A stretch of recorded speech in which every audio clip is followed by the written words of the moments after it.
जिंदगी जब तक रहेगी फुर्सत न मिलेगी काम से। कुछ तो समय सा निकालो, प्यार करो भगवान से।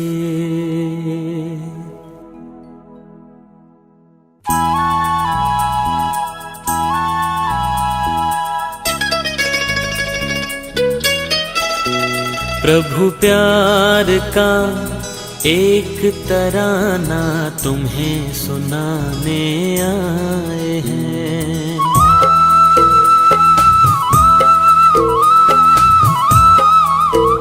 प्रभु प्यार का एक तराना तुम्हें सुनाने आए हैं।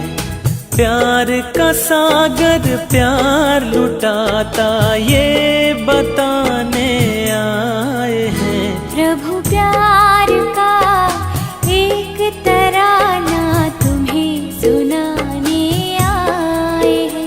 प्रभु प्यार का एक तराना तुम्हें सुनाने आए हैं। प्यार का सागर प्यार लुटाता ये बताने आए हैं। प्रभु प्यार का एक तराना तुम्हें सुनाने आए हैं। प्रभु प्यार का एक तराना तुम्हें सुनाने आए हैं।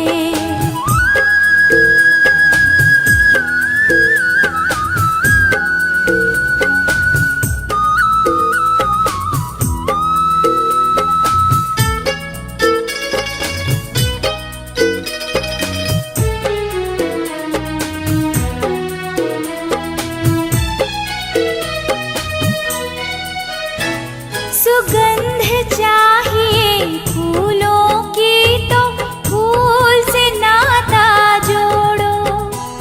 सुगंध चाहिए फूलों की तो फूल से नाता जोड़ो। परमानंद को पाना हो गर मन को प्रभु से जोड़ो। परमानंद को पाना हो गर मन को प्रभु से जोड़ो। मूल वतन के रहने वाले स्थूल वतन में आए हैं। प्रभु प्यार का एक तराना तुम्हें सुनाने आए हैं। प्रभु प्यार का एक तराना तुम्हें सुनाने आए हैं।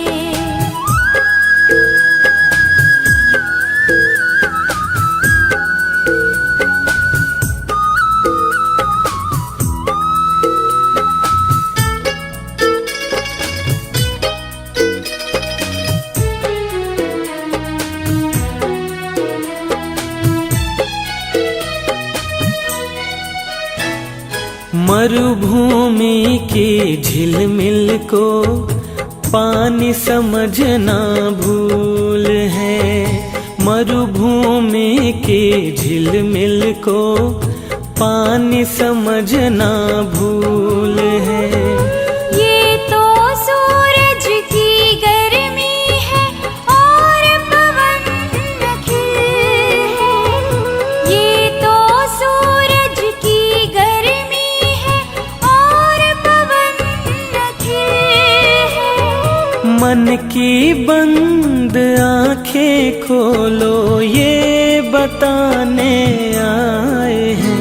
प्रभु प्यार का एक तराना तुम्हें सुनाने आए हैं। प्रभु प्यार का एक तराना तुम्हें सुनाने आए हैं।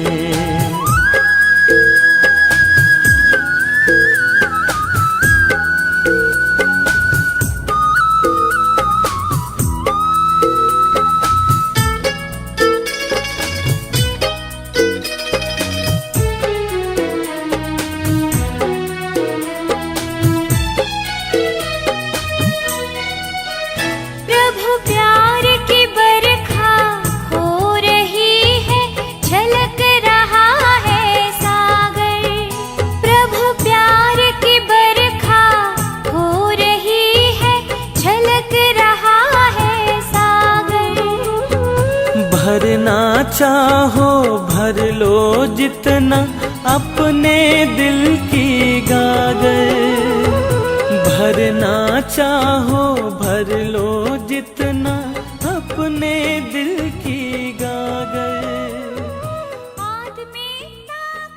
ओम शांति। त्रिकालदर्शी, त्रिलोकीनाथ, त्रिनेत्री शिव बाबा जब इस सृष्टि पर आते हैं तो हमें भी तीनों कालों का ज्ञान देते हैं, तीनों लोकों का ज्ञान देते हैं, ज्ञान का तीसरा नेत्र दे देते हैं, जिससे हम भी बाबा के समान बन जाते हैं। ड्रामा का ऐसा विचित्र ज्ञान, ज्ञान सागर हम बच्चों को देते हैं, जो मन के विभिन्न प्रश्नों का उत्तर मिल जाता है। आत्मा के अंतर की अतृप्त इच्छाएं पूर्ण हो जाती हैं और मन के अहम वहम सब मिट जाते हैं। जो विभिन्न आत्माओं को के कर्मों को देखकर मन के अंदर अलग अलग तरह की भ्रांतियां बैठ जाती थी, ईर्ष्या द्वेष की भावनाएं आ जाती थी, किसी से नफरत हो जाती थी, किसी से प्रेम हो जाता था। इन सभी भावनाओं को मिटाकर एकाग्रचित्त स्थिति कैसे बनानी है, सबके प्रति समदृष्टि, आत्मिक दृष्टि कैसे बनानी है, अपनी स्थिति को अचल अडोल एक रस कैसे रखना है, बाबा हम सबको सिखा देते हैं।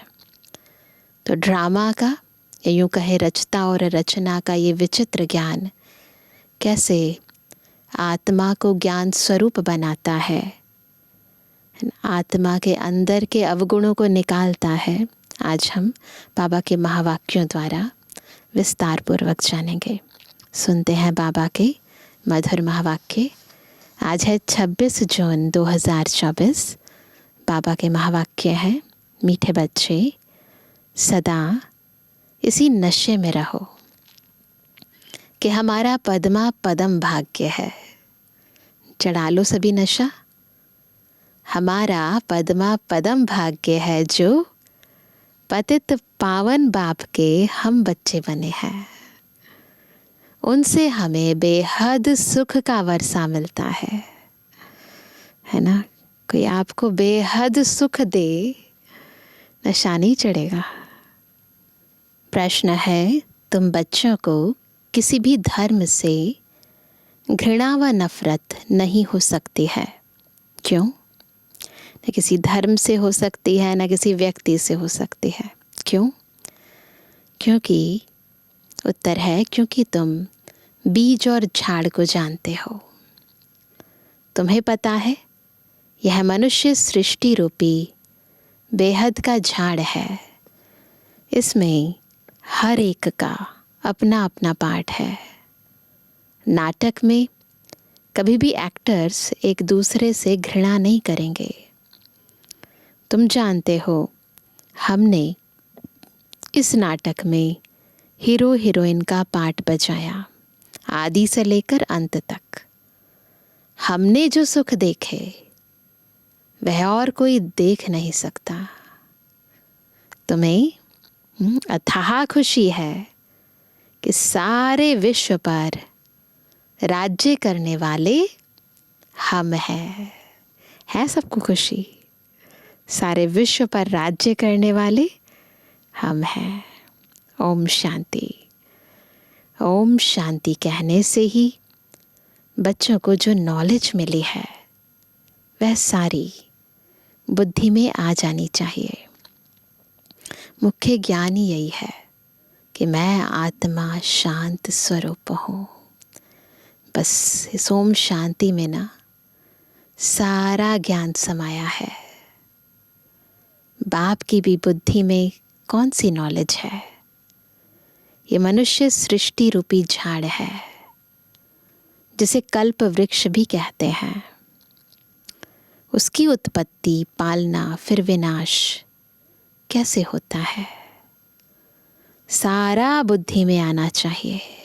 रचयिता और रचना का पूरा ज्ञान। जैसे वह जड़ झाड़ होता है, यह है चैतन्य। बीज भी चैतन्य है। उनकी महिमा भी गाते हैं।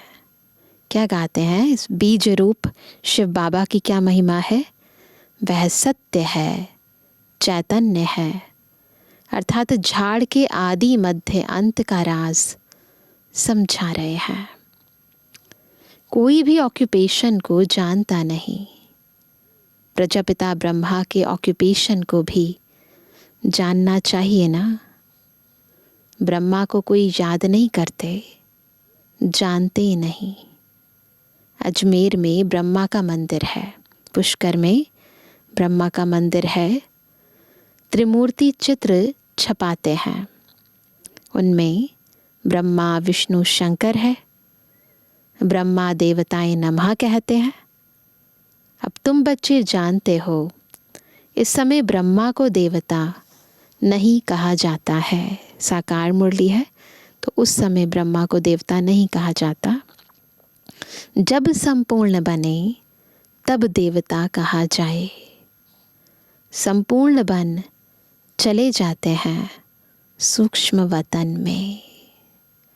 देखो, साकार मुरली में बाबा ने बात कही थी, उस समय किसी को समझ में नहीं आया होगा।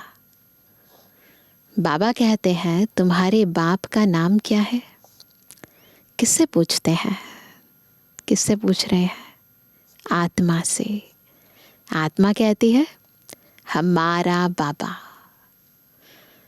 जिसको मालूम नहीं है कि किसने कहा, वह तो प्रश्न पूछ ना सके। अब बच्चे तो समझ गए हैं, बरोबर दो बाप सबके हैं। ज्ञान तो एक ही बाप देते हैं। अभी तुम बच्चे समझते होंगे, यह शिव बाबा का रथ है। बाबा इस रथ द्वारा हमको ज्ञान सुनाते हैं। एक तो यह है जिस्मानी ब्रह्मा बाप का रथ, दूसरा फिर रूहानी बाप का यह रथ है। उस रूहानी बाप की महिमा है सुख का सागर, शांति का सागर। पहले तो यह बुद्धि में रहेगा, यह बेहद का बाप है जिससे बेहद का वर्षा मिलता है। बुद्धि में क्या रहेगा कि ये मेरा बेहद का बाप है। ये बॉडी, इसकी हदें हैं, लिमिटेशन है। मैं सोल, मैं अनलिमिटेड हूँ। तो अनलिमिटेड बेहद आत्मा का पिता बेहद है, अनलिमिटेड है। और हद की बॉडी का फादर लिमिटेड है। तो बाबा कहते हैं जिससे बेहद का वर्षा मिलता है, तो आत्मा को ही वर्षा मिलता है। पावन दुनिया के मालिक बनते हैं। निराकार को बुलाते हैं, पतित पावन आओ, यही बुलाते हैं ना भक्ति मार्ग वाले भी। आत्मा ही बुलाती है। जब पावन आत्मा है तब नहीं पुकारते। सतयुग त्रेता में कोई नहीं पुकारेगा पतित पावन आओ। जब पतित बन जाती है तो बुलाती है। पतित है तो पुकारते हैं। अब तुम आत्मा जानती हो, वह पतित पावन बाप इस तन में आया है। यह भूलना नहीं है, हम उनके बने हैं।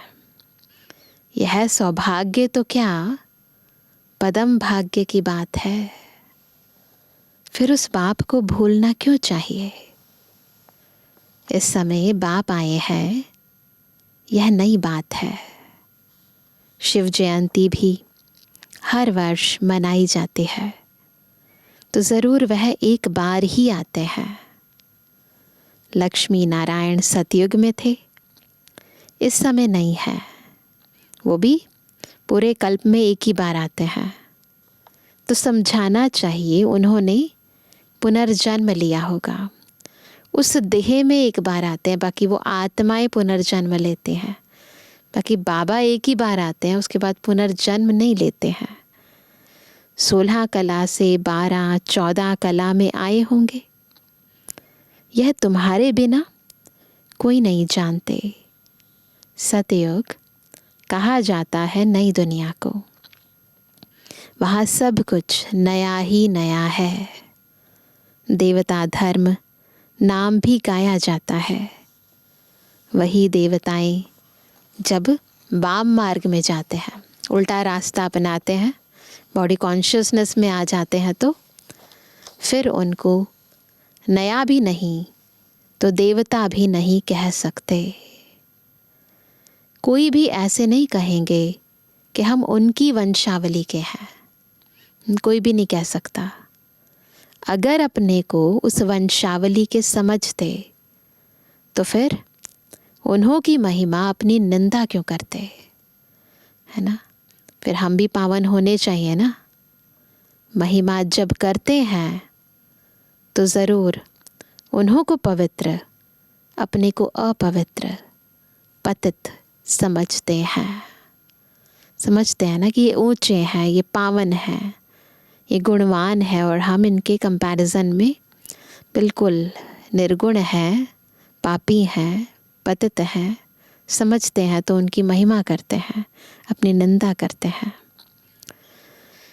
पावन से पतित बनते हैं, पुनर्जन्म लेते हैं। पावन थे, पतित बनते हैं, पुनर्जन्म लेते हैं। पहले पहले जो पावन थे वही फिर पतित बने हैं। तुम जानते हो पावन से अब पतित बने हैं। तुम स्कूल में पढ़ते हो, उसमें नंबरवार फर्स्ट, सेकंड, थर्ड क्लास तो होते ही हैं। अभी बच्चे समझते हैं हमको बाप पढ़ाते हैं, तब तो आते हैं ना, नहीं तो यहाँ आने की क्या दरकार है। यह कोई गुरु, महात्मा, महापुरुष आदि कुछ नहीं है। यह तो साधारण मनुष्य तन है, सो भी बहुत पुराना है। बहुत जन्मों के अंत में प्रवेश करता हूँ, और तो कोई इनकी महिमा नहीं, सिर्फ इसमें प्रवेश करता हूँ, तब इनका नाम होता है। नहीं तो प्रजापिता ब्रह्मा कहाँ से आया, है ना। ब्रह्मा बाबा का नाम क्यों बाला हुआ, क्योंकि शिव बाबा उनके तन में आए, इसीलिए प्रजापिता ब्रह्मा का नाम बाला है। नहीं तो ब्रह्मा कहाँ से आया। मनुष्य मूंझते तो ज़रूर है ना, कंफ्यूज हो जाते हैं इसमें। बाप ने तुमको समझाया है तब तुम औरों को समझाते हो। तो ये क्लैरिटी, इस ज्ञान की क्लैरिटी कि कैसे ब्रह्मा की उत्पत्ति हुई, ब्रह्मा कौन है, ये भी शिव बाबा आकर समझाते हैं। ब्रह्मा का बाप कौन, ब्रह्मा, विष्णु, शंकर, उन्हों का रचयिता यह शिव बाबा है। बुद्धि ऊपर चली जाती है ना, बार बार बुद्धि ऊपर जाती है। इनको क्रिएट करने वाला शिव बाबा है। परम पिता परमात्मा जो परम धाम में रहते हैं, उनकी यह रचना है। ब्रह्मा, विष्णु, शंकर का ऑक्यूपेशन अलग है। कोई आपस में 3-4 होते हैं, सबका ऑक्यूपेशन अपना अपना होता है। पाठ हर एक का अपना अपना है। इतनी करोड़ों आत्माएं हैं, एक का पाठ ना मिले दूसरे से। यह वंडरफुल बातें समझी जाती हैं। कितने ढेर मनुष्य हैं, अभी चक्र पूरा होता है, अंत है ना। इतनी सारी आत्माएं हैं, इतने सारे एक्टर हैं, अभी ये ड्रामा पूरा होता है क्योंकि एंड का टाइम है। सब वापस जाएंगे, फिर से चक्र रिपीट होना है। बाप यह सब बातें भिन्न भिन्न प्रकार से समझाते रहते हैं। चाहे झाड़ का चित्र है, चाहे सीढ़ी का चित्र है, चाहे गोले का चित्र है, बात तो वही है। कैसे आत्माएं सृष्टि चक्र में आई, फिर कैसे कलाएं कमती होती गई, फिर दोबारा हम सर्वगुण संपन्न बन रहे हैं, पतित से पावन बन रहे हैं। तो अलग अलग तरीके से बाबा हमें समझाते रहते हैं। नई बात नहीं। कहते हैं कल्प पहले भी समझाया था। बहुत लवली बाप है। ऐसे बाप को तो बहुत प्यार से याद करना चाहिए। तुम भी बाप के लवली बच्चे हो ना। बाप को याद करते आए हो। पहले सब एक की पूजा करते थे। भेदभाव की बात है नहीं। अभी तो कितना भेदभाव है। तो पहले एक की पूजा करते थे तो भेदभाव की बात ही नहीं थी। और अब तो है ना, इतने सारे देवी देवताओं की पूजा करते हैं और भेदभाव तो बहुत है। यह राम के भक्त हैं, यह कृष्ण के भक्त हैं। राम के भक्त धूप जगाते तो कृष्ण का नाक बंद कर देते हैं। ऐसी भी कुछ बातें शास्त्रों में है। ये सारी भेदभाव की बातें हैं, है ना, जो मनुष्य आत्माओं ने ही लिखी हैं। बाकी ऐसे कोई भगवान तो नहीं बताते। वह कहे हमारा भगवान बड़ा, वह कहे हमारा बड़ा, दो भगवान समझ लेते हैं। तो रॉन्ग होने कारण सब अनराइटियस काम ही करते हैं। तो सब रॉन्ग है, इसीलिए अनराइटियस काम करते हैं। बाप समझाते हैं बच्चे, भक्ति भक्ति है, ज्ञान ज्ञान है। ज्ञान का सागर एक ही बाप है। बाकी सब है भक्ति के सागर। ज्ञान से सद्गति होती है। अभी तुम बच्चे ज्ञानवान बने हो। बाप ने तुम्हें अपना और सारे चक्र का भी परिचय दिया है, जो और कोई दे ना सके। इसलिए बाप कहते हैं बच्चे, तुम बच्चे हो स्वदर्शन चक्रधारी। बाबा ने हमें फुल नॉलेज दे दी है इस चक्र की और हमें स्वदर्शन चक्रधारी बना दिया है। परमपिता परमात्मा तो एक ही है। बाकी सब बच्चे ही बच्चे हैं। सब बच्चे हैं बाबा के, है ना। महान कार्य करते हैं तो महात्मा है ना। पुण्य का काम करते हैं पुण्यात्मा है। दैवी गुण है देवात्मा है। धर्म स्थापन करते हैं धर्मात्मा है। परंतु परमात्मा पिता एक ही है। तो बाकी सब बच्चे ही बच्चे हैं। परम पिता अपने को कोई कह ना सके। जो अच्छे समझदार मनुष्य हैं समझते हैं यह कितना बड़ा ड्रामा है। उनमें सब एक्टर्स अविनाशी पाठ बजाते हैं। वह छोटे नाटक तो विनाशी होते हैं। यह है अनादि अविनाशी, कभी बंद होने वाला नहीं है। अनादि है और अविनाशी है। इतनी छोटी आत्मा, इतना बड़ा पाठ मिला हुआ है। छोटी सी आत्मा दिखाई भी नहीं देती और पाठ देखो कितना बड़ा है। 84 जन्मों का, हर सेकंड का, हर पल का, है ना। बिल्कुल इतनी सी आत्मा में सारा पाठ फिक्स है। इतना बड़ा पाठ मिला हुआ है शरीर लेने और छोड़ने का और पाठ बजाने का। यह बातें कोई शास्त्रों में नहीं है। सोल की इतनी डेप्थ, इतनी गहराई, ऐसा गुह्य ज्ञान किसी शास्त्र में नहीं है। अगर इसको किसी गुरु ने सुनाया होता तो उनके और भी फॉलोअर्स होते ना।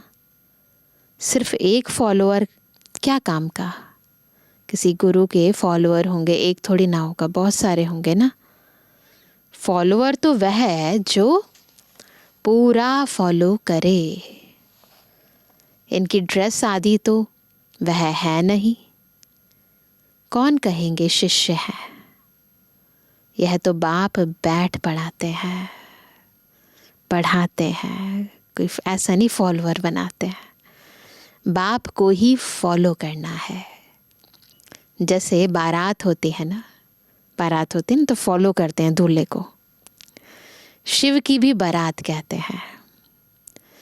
तो बाबा कहते हैं ये है हमारी बारात है। तो ये शिव बाबा की बारात है। तुम सब भक्तियाँ हो, मैं हूँ भगवान। तुम सब सजनिया हो, बाबा आया है तुमको श्रृंगार कर ले जाने। तो क्या है हम आत्माएं? शिव बाबा की सजनिया। और बाबा हमें अभी ज्ञान रत्नों से श्रृंगार करके योग बल से हमें पावन बना के साथ ले जाएंगे। तो बाबा कहते हैं कितनी खुशी होनी चाहिए। अब तुम सृष्टि के आदि मध्य अंत को जानते हो। तुम बाप को याद करते करते पवित्र बन जाते हो तो पवित्र राजाई मिलती है।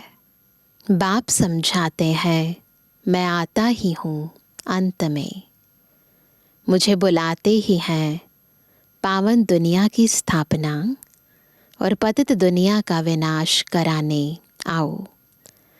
इसलिए महाकाल भी कहते हैं। कालों का काल महाकाल। महाकाल का भी मंदिर होता है। काल के मंदिर तो देखते हैं ना। शिव को काल कहेंगे ना। बुलाते हैं कि आकर पावन बनाओ।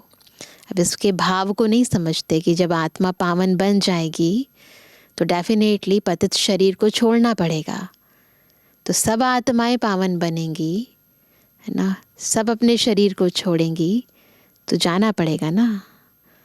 तो महाकाल को बुला रहे हैं, ये नहीं समझते। आत्माओं को ले जाते हैं। बेहद का बाप कितनी ढेर आत्माओं को लेने लिए आए हैं। काल काल महाकाल सब आत्माओं को पवित्र गुलगुल बनाकर ले जाते हैं।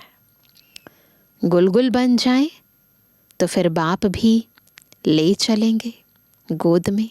पवित्र बन जाएंगे तो बाबा बिल्कुल गोद में ले जाएंगे, बिल्कुल आराम से। तो फिर बाप भी ले चलेंगे गोद में। अगर पवित्र नहीं बनेंगे तो फिर गोद में थोड़ा ना जाएंगे ना, तो सजाएं खानी पड़ेंगी। फर्क तो रहता है ना। पाप रह जाते हैं तो फिर सजा खानी पड़े।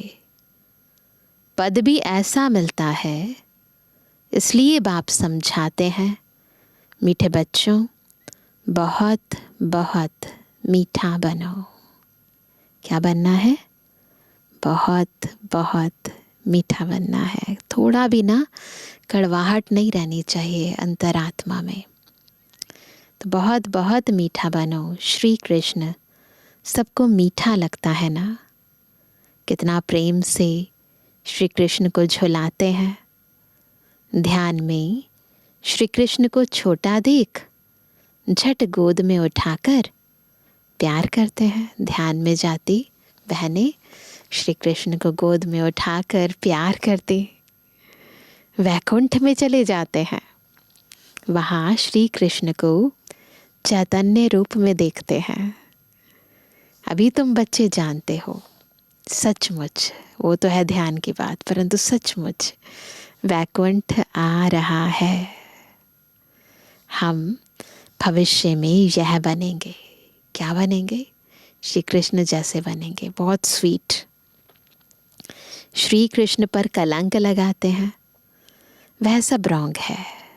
ये जो कलंक लगाते हैं, माखन चुराए, कपड़े चुराए, ये सारी बातें रॉन्ग हैं।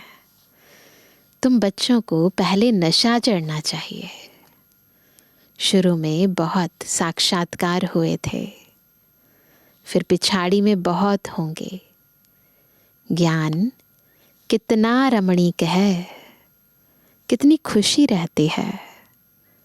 भक्ति में तो कुछ भी खुशी नहीं रहती है।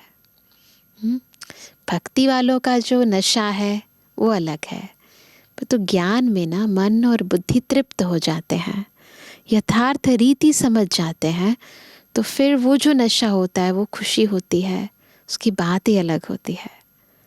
भक्ति वालों को यह थोड़ी मालूम रहता है कि ज्ञान में कितना सुख है। भेंट कर ना सके, कंपैरिजन नहीं कर सकते, क्योंकि दोनों चीज़ों का अनुभव नहीं है। कंपैरिजन करने के लिए दोनों चीज़ों का अनुभव चाहिए। तो हम लोग बता सकते हैं कि भक्ति का सुख और ज्ञान के सुख में कितना अंतर है। तुम बच्चों को पहले यह नशा चढ़ना चाहिए। यह ज्ञान सिवाय बाप के कोई भी ऋषि मुनि आदि दे नहीं सकते। लौकिक गुरु तो किसको भी मुक्ति, जीवन मुक्ति का रास्ता बता नहीं सकते। तुम समझते हो कोई भी मनुष्य गुरु हो नहीं सकता जो कहे हे आत्माओं, बच्चों मैं तुमको समझाता हूँ ना। कोई भी मनुष्य ऐसा गुरु नहीं हो सकता। बाप को तो बच्चे बच्चे कहने की प्रैक्टिस है, बाकी कोई और थोड़ा ना कहेगा बच्चे बच्चे। जानते हैं यह हमारी रचना है। यह बाप भी कहते हैं मैं सबका रचयिता हूँ, तुम सब भाई भाई हो। उनको पाठ मिला है, कैसे मिला है वह बैठ समझाते हैं। आत्मा में ही सारा पाठ भरा हुआ है। जो भी मनुष्य आते हैं 84 जन्मों में कभी एक जैसे फीचर्स मिल ना सके, अंतर हो जाता है। जो भी मनुष्य आते हैं एक जैसे फीचर्स नहीं हो सकते 84 जन्मों में। थोड़ी थोड़ी चेंज होती ज़रूर है। तत्व भी सतो रजो तमो होते जाते हैं। हर जन्म के फीचर्स एक ना मिले दूसरे से, यह भी समझने की बातें हैं ना। हर जन्म अलग फीचर्स है ना, अलग बॉडी है, अलग फीचर्स है, अलग कर्म है, अलग माता पिता है, आत्मा वही है। कितनी वंडरफुल बातें हैं। तो वह कहते हैं यह भी समझने की बातें हैं। बाप रोज़ समझाते रहते हैं, मीठे बच्चे बाप में कभी संशय नहीं लाओ। डाउट नहीं होना चाहिए बाबा में। संशय और निश्चय 2 अक्षर है ना। बाप माना बाप ना। कभी लौकिक बाप में डाउट होता है कि ये मेरे पापा नहीं है, ये मेरी मम्मी नहीं है। नहीं, एक बार ही निश्चय हो गया कि यही मेरा है, पहचान लिया आत्मा ने, फिर डाउट होने की कोई संभावना ही नहीं रहती। बाप यानी बाप, इसमें संशय तो हो ना सके, डाउट की कोई संभावना ही नहीं होती। बच्चा कह ना सके कि मैं बाप को याद कर नहीं सकता हूँ। एक बार पता चल गया कि ये मेरा पिता है तो याद कोई दिलानी नहीं पड़ती, ऑटोमेटिक रहती है। तुम घड़ी घड़ी कहते हो योग नहीं लगता। योग अक्षर ठीक नहीं है। तुम तो राज ऋषि हो। ऋषि अक्षर पवित्रता का है। तुम राज ऋषि हो तो ज़रूर पवित्र होंगे। थोड़ी बात में फेल होने से फिर राजाई मिल ना सके, प्रजा में चले जाते हैं। कितना घाटा पड़ जाता है। नंबरवार पद होते हैं ना, एक का पद न मिले दूसरे से। यह बेहद का बना बनाया ड्रामा है। सिवाय बाप के कोई समझा ना सके तो तुम बच्चों को कितनी खुशी होती है। जैसे बाप की बुद्धि में सारा ज्ञान है, वैसे तुम्हारी बुद्धि में भी है। बीज और झाड़ को समझना है। मनुष्य सृष्टि का झाड़ है। इनके साथ बनियन ट्री का मिसाल बिल्कुल एक्यूरेट है। बुद्धि भी कहती है हमारा आदि सनातन देवी देवता धर्म का जो थुर था वो प्राय लोप हो गया है। जो ट्रंक था, जो दिखाते हैं द ग्रेट बनियान ट्री, जो कि कोलकाता में है बॉटैनिकल गार्डन में, तो उसका ट्रंक नहीं है। तो वैसे ही यहाँ पर भी सारा झाड़ खड़ा है, संपूर्ण सृष्टि की सर्व मनुष्य आत्माएं हैं, अपना अपना पार्ट अदा कर रही हैं, परंतु जो ट्रंक है, जो बुनियाद है, वो आदि सनातन देवी देवता धर्म नहीं है, वो प्राय लोप हो गया है। बाकी सब धर्मों की टाल टालियां आदि खड़ी हैं। ड्रामा अनुसार यह सब होना ही है, इसमें घृणा नहीं आती। नाटक में एक्टर्स को कभी घृणा आएगी क्या? नहीं, हर एक का अपना रोल है ना, तो घृणा की तो बात ही नहीं है। बाप कहते हैं तुम पतित बन गए हो, फिर पावन बनना है। तुम जितना सुख देखते हो उतना और कोई नहीं देखते। तुम हीरो हीरोइन हो, विश्व पर राज्य पाने वाले हो, तो अथाह खुशी होनी चाहिए ना। भगवान पढ़ाते हैं, कितना रेगुलर पढ़ना चाहिए, इतनी खुशी होनी चाहिए। बेहद का बाप हमें पढ़ाते हैं, राजयोग भी बाप ही सिखलाते हैं। कोई शरीरधारी तो सिखला ना सके, बाप ने आत्माओं को सिखलाया है। आत्मा ही धारण करती है। बाप एक बार ही आते हैं पाट बजाने, आत्मा ही पाट बजाकर एक शरीर छोड़ दूसरा लेती है। आत्माओं को बाप पढ़ाते हैं, देवताओं को नहीं पढ़ाएंगे, है ना। हम आत्माओं को शिव बाबा पढ़ाते हैं, देवताओं को नहीं पढ़ाएंगे, वहाँ तो देवताएं ही पढ़ाएंगे। संगम युग पर बाप ही पढ़ाते हैं पुरुषोत्तम बनाने के लिए। तुम ही पढ़ते हो। यह संगम युग एक ही है जब तुम पुरुषोत्तम बनते हो। बाकी संगम युग तो है, हर युग के बाद संगम युग आता है, दूसरा युग प्रारंभ होने से पहले। परंतु इस युग के अंदर, इस पुरुषोत्तम संगम युग में आत्मा चढ़ती कला में जाती है, पुरुषोत्तम बन जाती है। तो इसीलिए यह संगम युग एक ही है जब तुम पुरुषोत्तम बनते हो। सत्य बनाने वाला, सतयुग की स्थापना करने वाला एक ही सच्चा बाबा है। अच्छा, मीठे मीठे के बेजवान बच्चों पितृवानी बाप दादा दिल जान से को प्रेम से नंबरवार प्रसाद अंसार याद कर।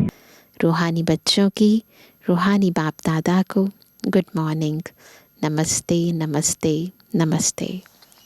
धारणा के लिए मुख्य सार। पहला, संगम युग पर डायरेक्ट भगवान से पढ़ाई पढ़कर ज्ञानवान आस्तिक बनना और बनाना है। कभी भी बाप व पढ़ाई में संशय नहीं लाना है। दूसरा, बाप समान लवली बनना है। भगवान हमारा श्रृंगार कर रहे हैं, इस खुशी में रहना है। किसी भी एक्टर से घृणा व नफरत नहीं करनी है।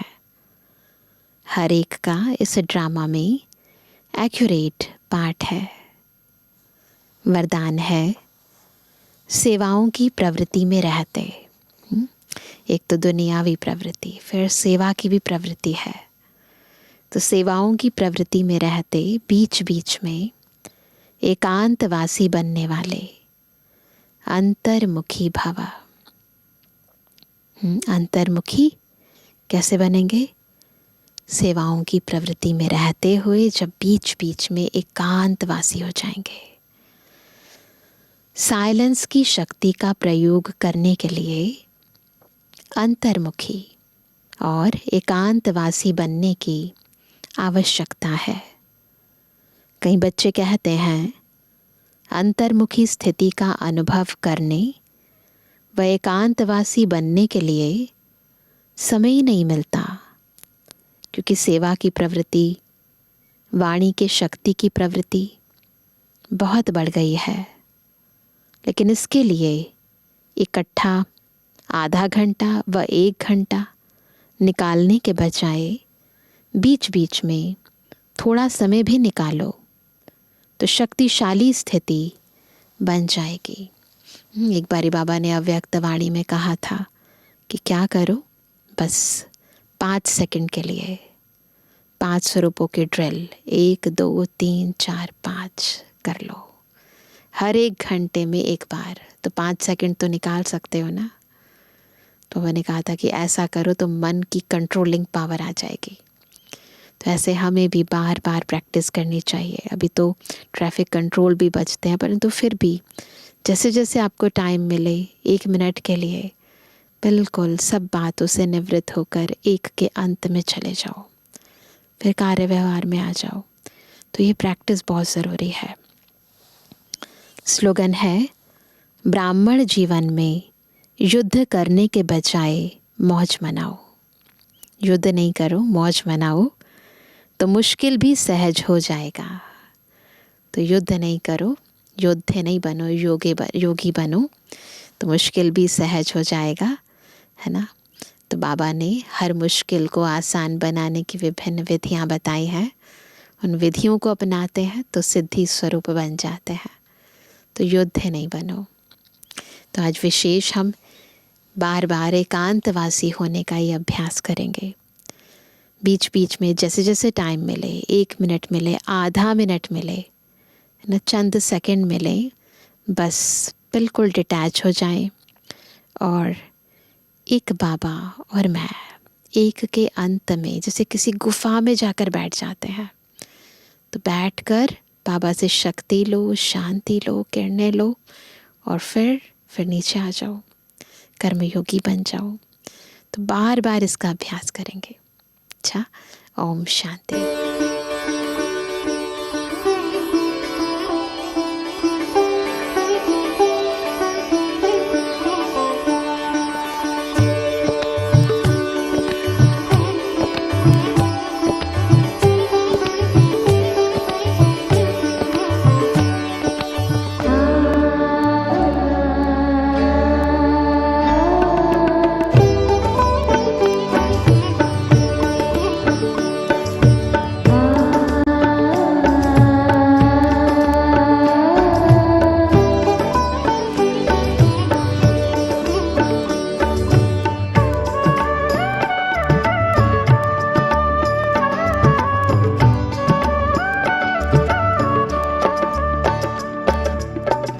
दिल से